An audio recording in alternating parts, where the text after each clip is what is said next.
Mientras yo sostenía 2 turnos para pagar la casa y su estilo de vida, mi novio se aprovechaba de todo para escaparse con su amante. Lo que nunca imaginó fue cómo acabaría pagando cada una de sus mentiras. Trabajar 2 turnos no había sido nunca parte de mis planes cuando imaginaba mi vida adulta, pero a los 27 años ya había aprendido que los sueños y la realidad rara vez coincidían. Especialmente cuando te aferrabas a relaciones que pesaban más que impulsaban.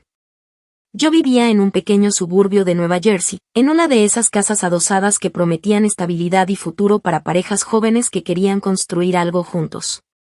Por fuera, todo parecía medianamente normal, teníamos un buzón decorado, cortinas coordinadas que había escogido meticulosamente durante una liquidación, y un pequeño jardín que, aunque modesto, siempre me esmeraba en mantener decente pese al cansancio acumulado. Pero la fachada se quedaba ahí, en la acera, porque puertas adentro, era yo quien sostenía todo, mientras mi novio, al que llamaré a Andrew para efectos de esta historia, parecía disfrutar de los beneficios de tener pareja sin cargar con ninguna de las responsabilidades reales que ello implicaba. Andrew había perdido su trabajo hacía poco más de un año. Primero, lo excusé ante todos nuestros conocidos asegurando que era una medida temporal, un recorte injusto, parte de las oleadas de despidos que asolaban el mercado laboral. Él mismo me había dicho, con un tono que oscilaba entre el victimismo y la arrogancia, que su talento eventualmente hablaría por él y lo colocaría en una posición mejor de la que había perdido. Yo, en ese entonces, creí en sus palabras. Creí porque quería creer. Así que mientras él reencontraba su camino y se reconectaba consigo mismo, yo acepté trabajar horas extras en la cafetería donde ya hacía turnos matutinos. Y tomé un segundo empleo como recepcionista en un hotel cerca del aeropuerto, cubriendo la jornada nocturna a cambio de un salario que apenas lograba estirarse lo suficiente para cubrir la hipoteca, los servicios, el seguro médico, y los pequeños lujos que, en teoría, debían ser compartidos, pero que, en la práctica, salían casi en su totalidad de mi bolsillo. Mis días empezaban a las 5 de la mañana y terminaban casi a medianoche, con apenas una ventana de 3 horas para dormir en medio. Llegaba a casa tan exhausta que a veces ni siquiera me molestaba en calentar comida, conformándome con un par de galletas o lo que hubiera quedado en la nevera. Mientras él se quejaba de estar estresado porque las entrevistas no salían como esperaba o porque necesitaba espacios de esparcimiento para no caer en la depresión. No me atrevía a confrontarlo abiertamente. Parte de mí se aferraba a la idea de que esto era solo una mala racha y que, como toda tormenta, eventualmente pasaría. Creía que sostenernos en los momentos difíciles era lo que fortalecía a las parejas. ¿No era eso, después de todo, lo que siempre nos habían enseñado? Lo que no sabía era que mientras yo me partía el lomo para mantenernos a flote, Andrew había encontrado otras formas de esparcir su estrés, formas que involucraban menos introspección y más escapadas clandestinas. No fue una revelación abrupta, sino más bien una colección de pequeñas alertas que mi cerebro, adormecido por la rutina, había decidido ignorar, cargos extraños en las tarjetas de crédito, reuniones de networking que curiosamente coincidían con fechas de aniversarios que terminaba olvidando, y una repentina reticencia a dejar su celular sobre las superficies comunes de la casa, como solía hacerlo antes. Al principio me decía a mí misma que eran paranoias. Me repetía en silencio que estaba proyectando mi cansancio en él, buscando culpas donde no las había. No quería convertirme en esa versión resentida de mí misma que desconfiaba hasta de su propia sombra. El golpe de realidad llegó una noche cualquiera, sin anuncios ni dramatismos. Yo estaba trabajando en la recepción del hotel, esperando que llegaran los clientes habituales de un vuelo retrasado, cuando un hombre mayor, cliente recurrente, entabló conversación conmigo mientras tomaba un café de cortesía. Charlábamos sobre trivialidades hasta que, en medio de la conversación, mencionó casualmente que me había visto con mi esposo en Atlantic City hacía un par de fines de semana. Me preguntó, en tono amistoso, si habíamos disfrutado del viaje. Yo me quedé congelada. No había pisado Atlantic City en años. Apenas si tenía tiempo para hacer mercado entre turno y turno, mucho menos para escapadas románticas. Fingí una sonrisa, le seguí la corriente para no levantar sospechas, y en cuanto pude, me encerré en el baño con el estómago revuelto, sintiendo que la realidad se me venía encima como una losa pesada. No confronté a Andrew esa noche. Tampoco la siguiente. Ni la siguiente. En vez de eso, empecé a observarlo. No como una novia, sino como una investigadora. Cada movimiento, cada excusa, cada detalle menor, lo archivaba mentalmente. Aprendí a no buscar explosiones de verdad, sino migajas que juntas formaban un mapa mucho más devastador de lo que jamás habría querido trazar. Era evidente que me había tomado por una tonta, que se había acostumbrado tanto a mi presencia, a mi apoyo incondicional y a mi billetera abierta, que ni siquiera se molestaba en esconder del todo sus escapadas. Era cuestión de tiempo antes de que cometiera el error suficiente como para que yo pudiera destruirlo de la manera más precisa posible. Desde esa noche en el hotel, mientras mis compañeros conversaban despreocupados y el zumbido de la televisión llenaba el lobby vacío, entendí que no iba a conformarme con una simple ruptura, ni con gritos, ni con lágrimas. No iba a regalarle el alivio de una discusión ni la posibilidad de pintarme como una histérica despechada. No. Yo iba a dejar que cavara su tumba con sus propias manos, iba a sostenerle la escalera mientras subía más alto en su autoengaño, solo para patearla cuando más confiado estuviera. Cada turno extra que trabajaba, cada noche sin dormir, cada dólar gastado en su comodidad iba a ser cobrado con intereses. No me importaba cuánto tiempo me tomara. Porque si algo había aprendido en esos años era que la paciencia no era solo una virtud, era un arma. Y yo estaba lista para usarla. Actualización 1. Pasaron varios turnos y varias noches en vela antes de que me atreviera a dar el primer paso real para confirmar lo que ya, en el fondo, sabía que era cierto. Seguir actuando como si nada me desgastaba más que cualquier doble jornada. Sonreírle a Andrew en la mañana mientras compartíamos el café que yo misma preparaba.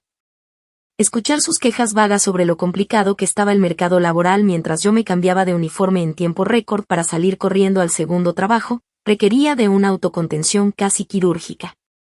Pero necesitaba resistir, porque si algo me había quedado claro era que esta vez la venganza no sería visceral ni impulsiva, sería precisa, documentada y devastadora. Lo primero que hice fue acceder a los estados de cuenta bancarios conjuntos. Aunque tenía su propio correo personal, Andrew había dejado, en su infinita desidia, varias notificaciones de tarjetas de crédito vinculadas a mi correo electrónico. No era algo que él pensara que yo revisaba con regularidad, y en eso tenía razón. Antes de esa noche en el hotel, apenas si prestaba atención más allá de verificar que se hicieran los pagos mínimos. Pero ahora, con otra mirada, cada línea de gasto era como una pequeña confesión. Detecté cargos que no cuadraban, cenas costosas en restaurantes a los que nunca habíamos ido juntos, reservas en hoteles que no tenían nada que ver con entrevistas de trabajo. Y compras de regalos en tiendas que jamás había pisado. Lo anoté todo, sistemáticamente, como si estuviera armando un caso legal.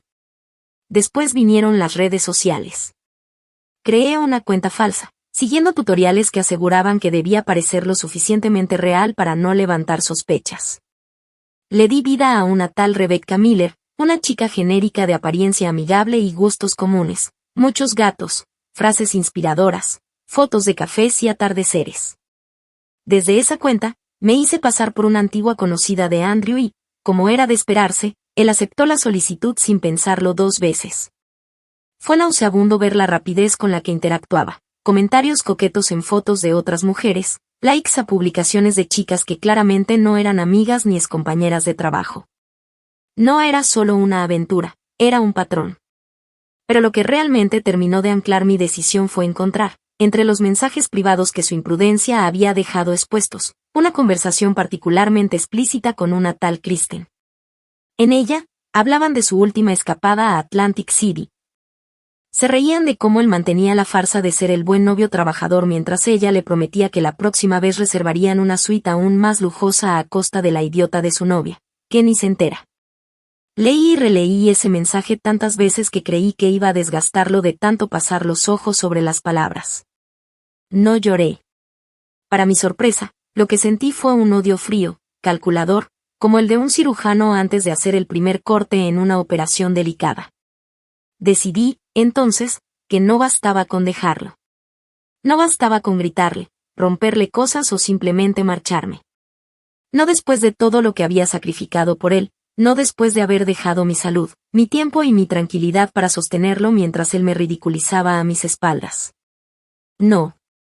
Tenía que hacer que cada dólar que había salido de mis bolsillos para financiar su doble vida se convirtiera en la soga que terminaría asfixiándolo. A partir de ese día, cambié mi rutina.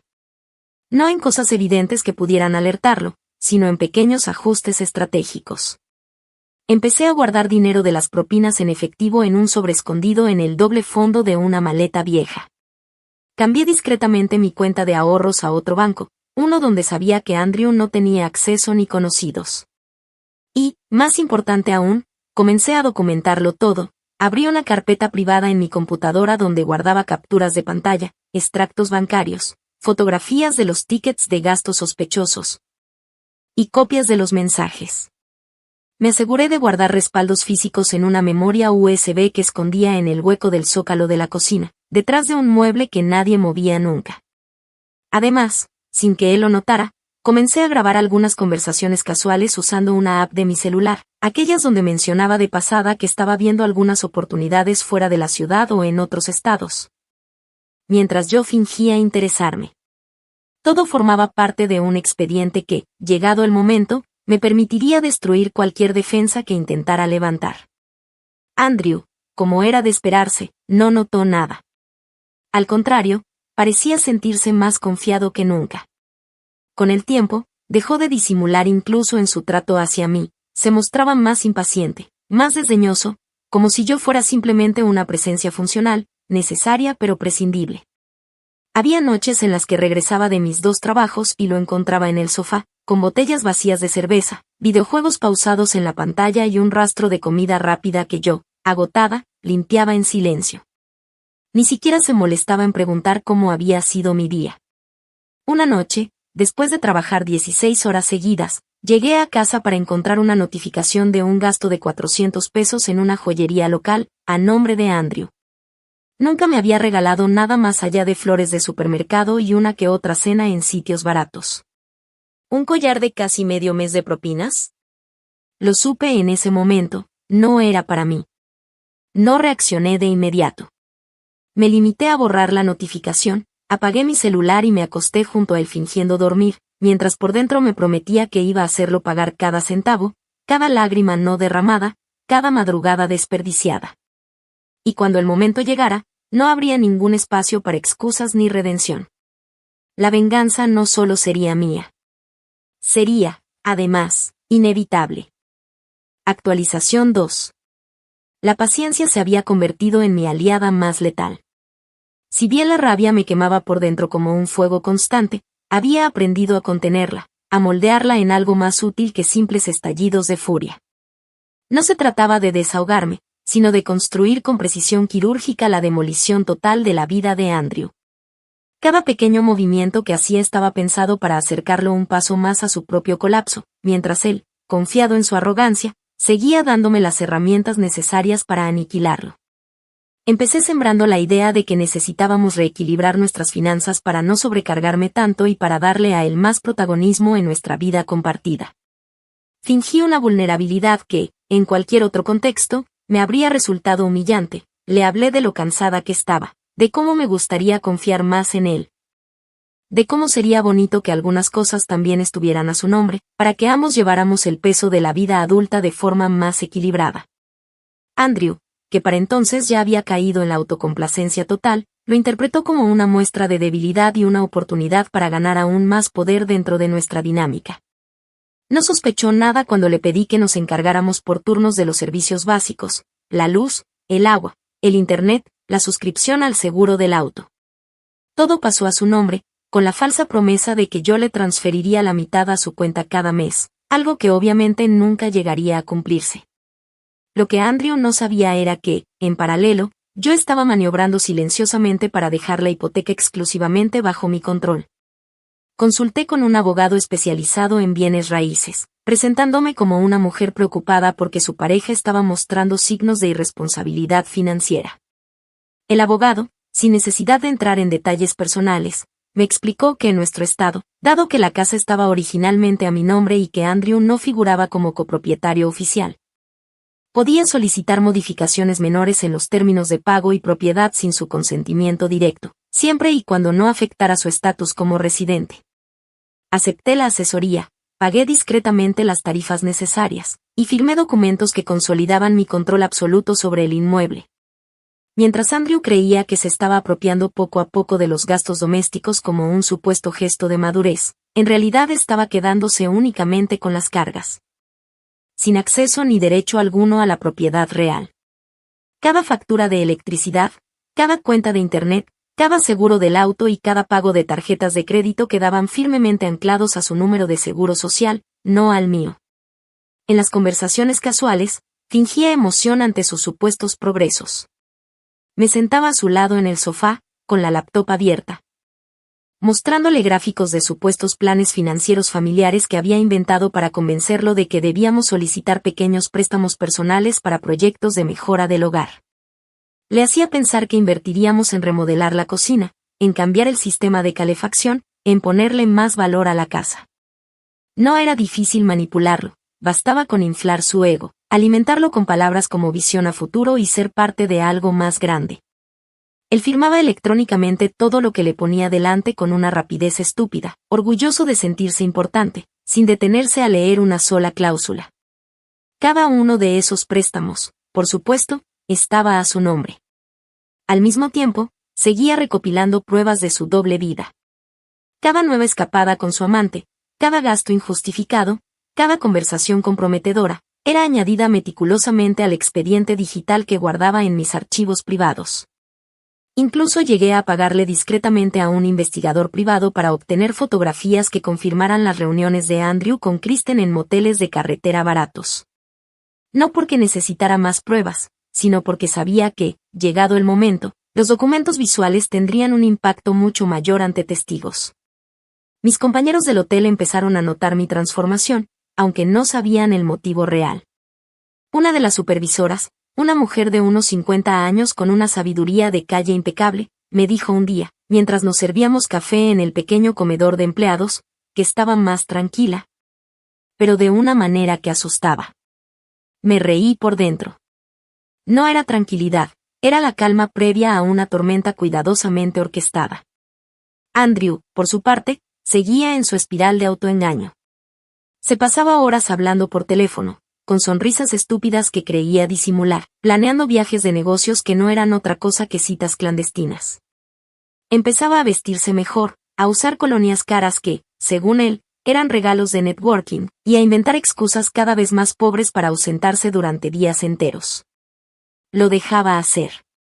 Lo animaba incluso, con una sonrisa hipócrita, deseándole suerte en cada nuevo proyecto. Mi objetivo no era detenerlo. Era dejarlo llegar tan lejos en su mentira que, cuando la cuerda se rompiera, no tuviera absolutamente nada a lo que aferrarse. El último detalle fue preparar mi salida financiera. En uno de sus días de viaje, aproveché para abrir una caja de seguridad en un banco diferente, donde trasladé todas las joyas, documentos importantes y ahorros en efectivo que había acumulado. También contraté un servicio de mudanza programado para el día en que todo estallara, con instrucciones claras de recoger únicamente mis pertenencias, sin previo aviso. No pensaba darle la oportunidad de rogar, de pedir explicaciones ni de venderme arrepentimientos prefabricados. Andrew estaba convencido de que había ganado. De que, mientras yo me agotaba trabajando, él vivía la vida que creía merecerse, financiada por la misma mujer a la que traicionaba. No sospechaba que, en realidad, estaba caminando voluntariamente hacia su propia destrucción, firmando su sentencia con cada pequeño gesto de desprecio. Yo no necesitaba apurarme. Como en toda buena trampa, solo tenía que esperar el momento justo para cerrar la jaula. Y cada día, cada firma, cada gasto, me acercaba más. Actualización 3. La idea no surgió de un momento de inspiración repentina, sino como una conclusión natural a todo el trabajo meticuloso que había estado realizando durante meses. Una simple confrontación privada no era suficiente para el daño que Andrew había causado, no después de todo lo que me había hecho cargar mientras él disfrutaba las recompensas. Si quería que realmente sintiera lo que era ser humillado, traicionado y abandonado, debía ser frente a quienes más importaban en su pequeño y ridículo mundo, su familia, nuestros amigos cercanos. Las mismas personas ante las que tanto había intentado proyectar la imagen de un hombre responsable, exitoso y digno de admiración. Decidí organizar una cena en casa. Lo presenté como una celebración por nuestros logros recientes y el futuro prometedor que nos esperaba juntos. Invité a sus padres, su hermana mayor, un par de amigos que consideraba casi hermanos y algunos de nuestros conocidos comunes. Todos aceptaron encantados, contentos de ver que aparentemente Andrew estaba enderezando su vida después de tanto tiempo a la deriva. Él, por supuesto, se infló de orgullo al saber que la velada sería en su honor, sin tener la más mínima idea de que en realidad se trataba de su sentencia de muerte social. Pasé toda la semana previa preparando cada detalle. No solo la comida y la decoración, sino el verdadero espectáculo. Recopilé en una carpeta especial todos los documentos, fotografías, capturas de pantalla y pruebas que había reunido. Los organicé en una presentación de PowerPoint, porque quería que cada mentira quedara expuesta, una tras otra, de forma tan clara que ni el mentiroso más cínico pudiera negarlo. La presentación estaba diseñada para empezar como un recorrido sentimental de nuestra relación, fotos de viajes pasados, cumpleaños celebrados juntos, eventos familiares. Todo cuidadosamente seleccionado para crear una sensación de nostalgia y afecto en los presentes, para que el contraste con lo que venía después fuera aún más brutal. El día de la cena llegó. Me desperté temprano, cociné todo personalmente para que no hubiera excusas ni distracciones. Preparé platos elaborados, serví vinos costosos que había estado guardando para ocasiones especiales que nunca llegaron, e incluso decoré la casa con flores frescas. Me aseguré de que todo fuera perfecto, porque quería que la caída de Andrew fuera aún más impactante por el contraste con el ambiente cálido y acogedor que había construido para él. Los invitados comenzaron a llegar al anochecer, todos sonrientes, abrazándome, felicitándonos por el supuesto nuevo comienzo. Andrew estaba en su elemento, bromeaba, reía, contaba anécdotas exageradas de sus proyectos mientras sus padres lo miraban con ojos llenos de orgullo. Yo, mientras tanto, mantenía la sonrisa más impecable que jamás había forzado en mi vida, sirviendo copas de vino y asegurándome de que nadie sospechara nada. Cuando terminamos de cenar y la conversación empezaba a caer en ese silencio cómodo que sigue a una buena comida, me puse de pie y pedí la atención de todos. Les dije que había preparado una pequeña sorpresa, una recopilación de momentos especiales para agradecerles su apoyo y para mostrarles lo lejos que habíamos llegado como pareja. Andrew, visiblemente emocionado, me tomó de la mano y dijo, en voz alta para todos, que estaba orgulloso de lo que habíamos construido juntos. Tragué la bilis que me subió a la garganta y le devolví una sonrisa radiante mientras conectaba mi laptop al televisor. La presentación comenzó de manera inocente, con fotos nuestras de hace años, paseos en parques, viajes de fin de semana, cenas familiares. Escuché los suspiros filosos de las mujeres presentes, vi cómo los padres de Andrew sonreían emocionados. Todo iba de acuerdo al plan. Entonces, la transición ocurrió. La siguiente diapositiva mostraba un extracto de estado de cuenta con un gasto elevado en un restaurante de lujo, fechado en el mismo día que yo había trabajado 16 horas seguidas. Debajo, una captura de pantalla de un mensaje entre Andrew y Kristen, discutiendo sobre qué postre pedir esa noche. El ambiente en la sala se tensó inmediatamente, como si de repente el aire se hubiera vuelto más denso. Seguí avanzando. Reservas de hotel a su nombre, con fechas que coincidían con los fines de semana que había dicho estar en entrevistas fuera del estado. Conversaciones donde se reía de mí junto a su amante, llamándome su patrocinadora oficial. Fotografías borrosas pero inconfundibles de ellos entrando juntos a un motel barato, tomadas por el investigador privado que había contratado. La incredulidad dio paso a la incomodidad, y la incomodidad, al escándalo. Su madre soltó un jadeo ahogado, su padre murmuró un no puede ser, mientras los amigos de Andrew se removían incómodos en sus asientos, sin saber dónde mirar. Andrew, por su parte, se puso de pie de golpe, balbuceando excusas torpes, diciendo que todo era un malentendido, que podía explicarlo. Pero era demasiado tarde. Yo había organizado todo de forma tan meticulosa que no había margen para interpretaciones alternativas. Cada imagen, cada dato, cada conversación, era una bala directa a su credibilidad. Le permití revolcarse unos minutos en su propia desesperación. Vi cómo trataba de alcanzar mi laptop para detener la presentación, como su rostro pasaba del rojo al blanco en cuestión de segundos. Sus padres no dijeron nada más. Su madre simplemente se puso de pie, con lágrimas silenciosas corriéndole por el rostro, mientras su padre lo miraba con una mezcla de furia y vergüenza que pocas veces había visto reflejada en un rostro humano.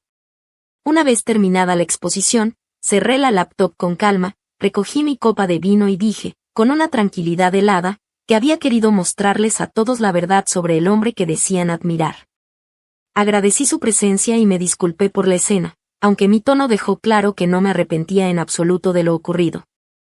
Luego, me giré hacia Andrew y le susurré al oído, con una sonrisa que podría haber cortado acero: espero que Kristen tenga espacio en su sofá, porque aquí ya no tienes ni un rincón. Salí de la casa con la misma calma con la que había entrado horas antes. Mi mudanza ya estaba programada para el día siguiente. Mi vida, cuidadosamente reconstruida en otro lugar, me esperaba. Andrew, en cambio, se quedaría atrapado entre las ruinas humeantes de su propio egoísmo, sin siquiera comprender en qué momento exacto había perdido todo. Y lo mejor de todo es que, en esa noche, por primera vez en mucho tiempo, dormí profundamente.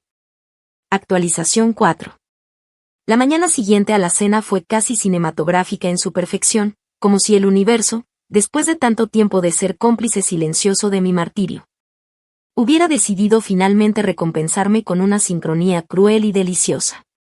Me desperté temprano, no porque el peso de lo ocurrido la noche anterior me carcomiera la conciencia, sino por pura costumbre adquirida tras meses de jornadas maratónicas. Sin embargo, aquella mañana fue diferente, me sentía ligera, liberada de una carga invisible que durante demasiado tiempo había llevado adherida a la piel como un abrigo mojado imposible de quitar. Andrew no estaba en casa.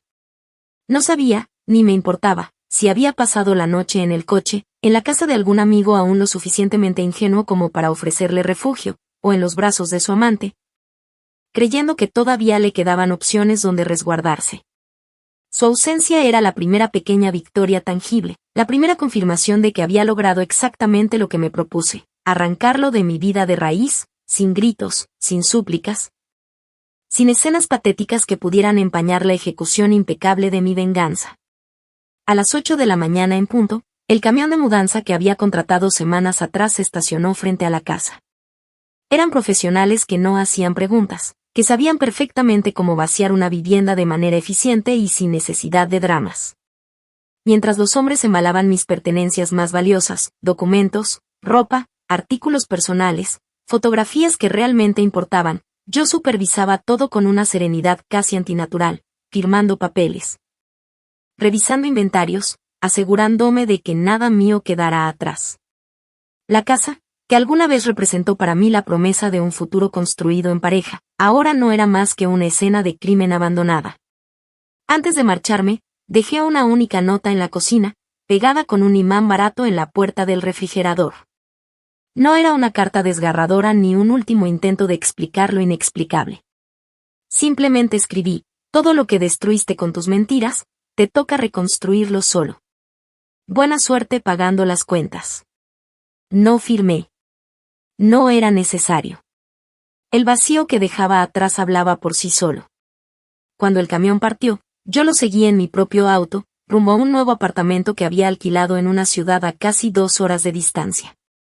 No era lujoso, pero era mío, pagado enteramente con los ahorros que había rescatado de entre las grietas de nuestra relación agonizante.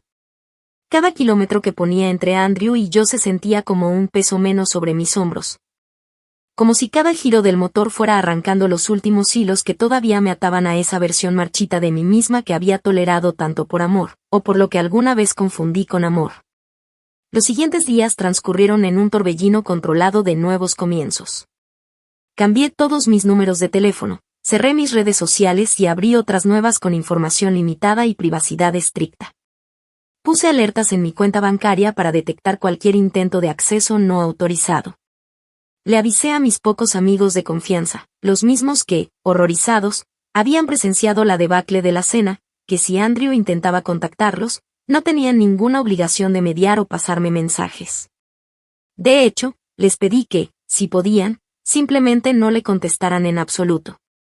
Mientras yo reconstruía mi vida con paciencia y cuidado, Andrew, supe más tarde, empezaba su propia espiral de descenso.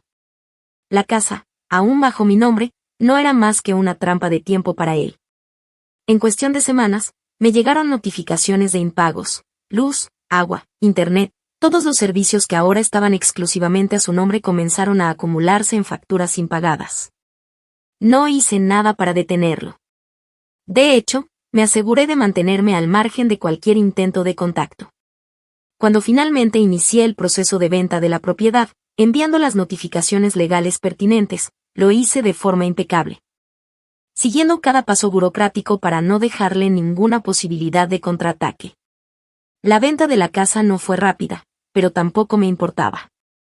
Mientras se resolvía todo, Andrew se hundía más y más en deudas que no podía costear. Las tarjetas de crédito, los préstamos personales que habíamos tomado en conjunto pero que en realidad estaban a su nombre, los servicios básicos, todo comenzó a asfixiarlo lentamente. Como una boa constrictora que no necesita apresurarse porque sabe que la presa no tiene escapatoria. Supe, por conocidos en común, que intentó pedir ayuda a sus padres. Fue en vano. Después de la humillación pública que habían sufrido, no querían saber nada de él. Su madre, que solía defenderlo incluso en sus peores momentos, rompió todo contacto. Su padre, más frío pero más efectivo, lo bloqueó de todas partes y dejó claro que no habría rescates financieros esta vez. Los amigos que le quedaban también empezaron a alejarse, incapaces de ignorar el hedor de su fracaso. La última vez que supe de él de forma directa fue cuando intentó llamarme desde un número desconocido. No contesté. No necesitaba escuchar sus excusas, ni sus llantos, ni sus intentos de reconstruir puentes que yo había quemado con meticulosa precisión. No había nada más que decir. Él había cavado su propia tumba, ladrillo por ladrillo, y yo me había asegurado de sellarla sin remordimientos. No fue fácil al principio.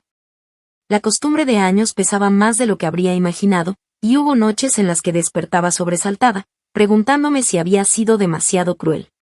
Pero esos momentos de duda se disipaban rápidamente cuando recordaba cada noche de agotamiento, cada cuenta pagada a solas, cada sonrisa falsa mientras él jugaba a ser víctima de un sistema injusto. Mientras en realidad me usaba como su financista personal y su tapadera social. Entendí, finalmente, que no había sido crueldad. Había sido justicia. Y yo había sido su verdugo perfecto. Actualización final. No me gusta romantizar el concepto de justicia poética, pero a veces la vida realmente se encarga de acomodar las piezas de forma tan perfecta que sería un insulto no reconocerlo. 6 meses después de haber cerrado para siempre aquel capítulo de mi vida, la venganza que había orquestado con tanta paciencia ya no era solo un recuerdo satisfactorio, era una realidad visible, tangible. Tan sólida como el nuevo camino que había construido lejos de la sombra de Andrew. La venta de la casa se completó finalmente en ese periodo, no sin algunos inconvenientes previsibles derivados del estado de abandono en el que Andrew la había dejado. No me sorprendió encontrarme con reportes de daños menores, paredes sucias, electrodomésticos descuidados. Pequeños destrozos que parecían más berrinches de niño que actos de una persona adulta enfrentando las consecuencias de sus actos. Pagamos las reparaciones necesarias utilizando parte del dinero de la venta, y el resto, limpio y libre de cualquier vínculo con él, fue depositado en mi cuenta bancaria. Sellando el último cabo suelto que me unía a esa historia. Supe, a través de murmullos inevitables que llegaban de conocidos en común, que Andrew había terminado desalojado antes de que la venta se concretara. No podía pagar los servicios básicos, ni tampoco mantener el alquiler de otro lugar. Tampoco consiguió trabajo estable, su historial crediticio, arruinado por los impagos de las tarjetas y préstamos que habíamos maniobrado para que quedaran exclusivamente a su nombre, lo perseguía como una sombra. Intentó trabajar en bares, en tiendas minoristas, en cualquier sitio que no hiciera preguntas demasiado incómodas sobre su pasado reciente. Pero incluso esos empleos se le escapaban de las manos por su falta de compromiso y su creciente desesperación.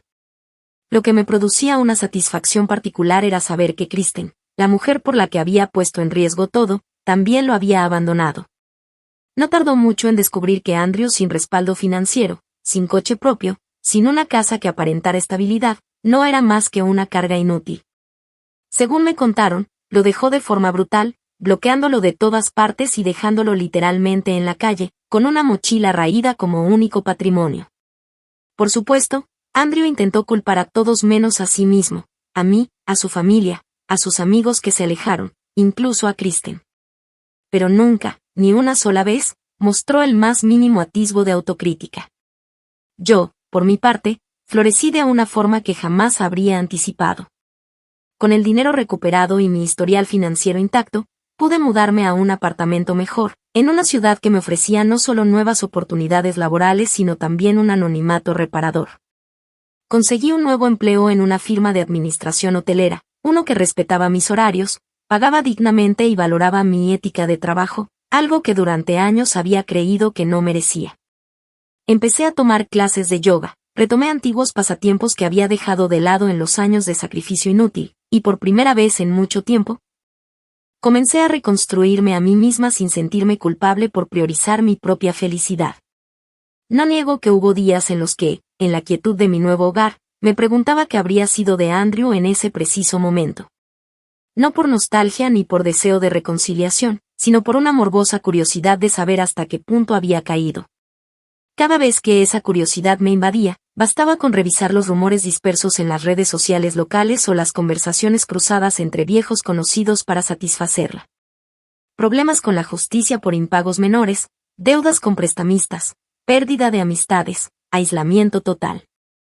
Era como observar los restos de un naufragio desde la seguridad de un faro inquebrantable. En una ocasión, recibí un correo anónimo. No era difícil deducir que venía de Andrew, aunque no firmaba su nombre. Un mensaje breve, lleno de súplicas apenas disimuladas entre líneas de resentimiento y culpa mal direccionada. Decía cosas como algún día entenderás el daño que causaste y no tenías derecho a arruinar mi vida de esa manera. Leí el correo una sola vez, con una mezcla de incredulidad y desprecio tranquilo, y luego lo borré sin responder. No necesitaba defenderme. No tenía que justificarme. Él mismo se había arruinado. Yo solo había quitado la red de seguridad que le permitía seguir fingiendo que su vida no era un desastre.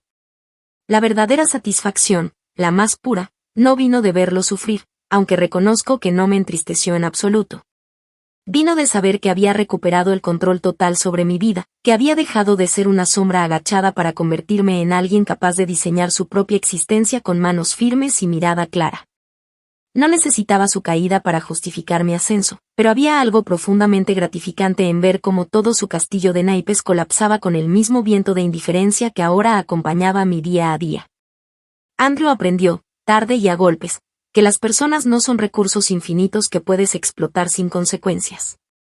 Aprendió que detrás de cada sonrisa forzada, de cada noche de sacrificio, de cada factura pagada con lágrimas silenciosas, se estaba acumulando algo mucho más peligroso que el enojo pasajero, el desprecio irrevocable. Y una vez que alguien que realmente te quiso te desprecia, no hay disculpa, ni promesa, ni súplica que pueda reparar el abismo que se abre entre ambos. Yo no busqué justicia en tribunales, ni necesité represalias físicas, ni me rebajé a su nivel de mezquindad. Mi venganza fue paciente, inteligente, devastadora. Y mientras construía mi nueva vida, día a día, en un lugar donde su nombre carecía de peso, su recuerdo fue desvaneciéndose hasta convertirse en lo que siempre había sido en realidad, una carga innecesaria que, finalmente, había tenido el coraje de soltar. Así terminó la historia. Sin gritos. Sin reconciliaciones. Sin regresos. Solo una mujer que se cansó de sostener el mundo de otro y, en cambio, empezó a sostener el suyo. Y jamás, ni por un segundo, me arrepentí de haberlo dejado caer.